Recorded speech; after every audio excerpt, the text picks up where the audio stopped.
As a new Congress arrives in Washington tomorrow, House Republicans are hoping to avoid the embarrassing spectacle that began the last Congress. Well, the swampiest Congress ever just historically changed the rules in order to make it easier for Trump to get whatever crazy crap he wants through the House. And in many ways, we're living in hell right now. The new change would make it harder for the Speaker of the House to be ousted, protecting Maggot Mike as Trump's little whipping boy. I'm really humbled and honored to have President Trump's endorsement for Speaker again. He and I work so well together, so closely together. But Trump's endorsement hasn't swayed Kentucky's Thomas Massie, currently the only Republican to publicly vow to vote against Johnson.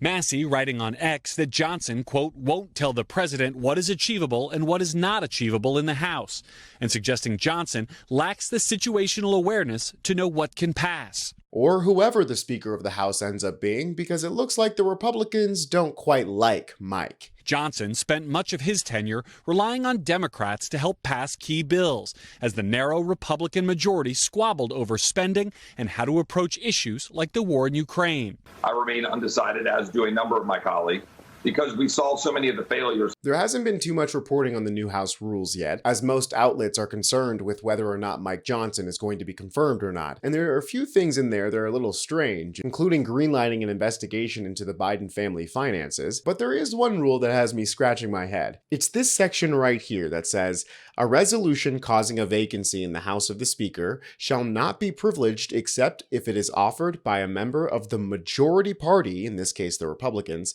and has accumulated 8 co-sponsors from the majority party at the time it is offered. This is a big change from previous Congress rules where a single member of the House of any party is able to raise a resolution challenging the Speaker. Mind you, this is generally a problem with the Republican Party, i.e. Matt Gaetz leading the charge to oust Kevin McCarthy. That doesn't look like a guy saying yes to Kevin McCarthy.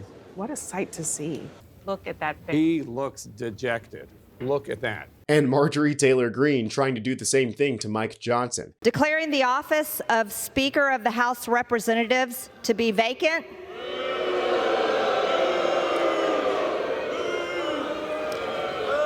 This is the uniparty for the American people watching. Gentlelady will suspend. So these changes are being put in place specifically to stop the Republican Party from eating its own tail like an Ouroboros of ego and stupidity. Hey, knock it off! There's a kid back there!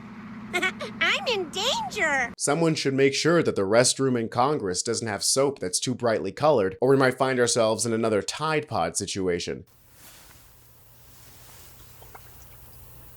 But it's not just the Humpty Dumpty Republicans trying to keep themselves together. House Democrats are genuinely concerned about this change. Representative Jim McGovern, the top Democrat in the House Rules Committee, took to Twitter. Today, the House GOP put out their rules for the next 2 years of Congress.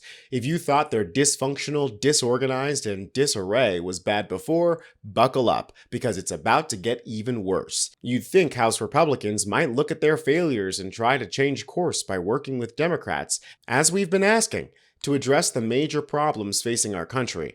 You'd think, but you'd be wrong. Their proposed changes would, for the first time in history, shield the Speaker from accountability to the entire chamber by making it so that only Republicans can move to vacate the chair. This makes it clear that they have no intention of working together to find common ground. Instead of electing a Speaker of the House, they decided to elect a Speaker of the Republican Conference, held hostage by their most extreme members. And the dynamic that Jim is getting at here is that the Speaker of the House, in this case Mike Johnson, has been following behind Trump closer than a fart. When Trump makes a UFC appearance, there's Mike Johnson. President-elect Donald Trump.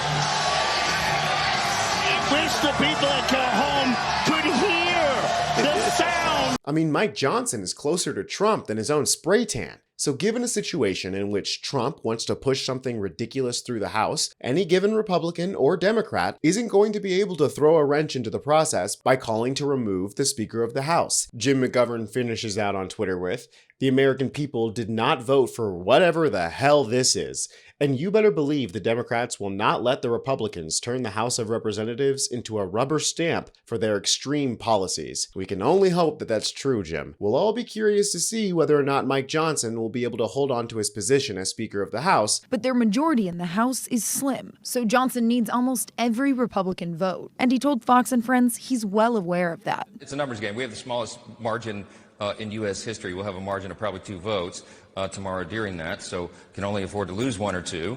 But I think we'll get it done. One of the votes in doubt is Congressman Chip Roy, who says on X he's undecided about Speaker Johnson because of disagreements over how he's led the caucus. But Johnson argues he's got a plan to implement the Trump agenda, and he's urging Republicans to get behind him. We cannot afford any palace drama here. We have got to get the Congress started, which begins tomorrow, and we have to get immediately to work. If a few Republicans do decide to oppose Johnson, it could take multiple rounds of voting to pick a speaker. But it's unclear who else would be able to get enough votes to secure the top spot.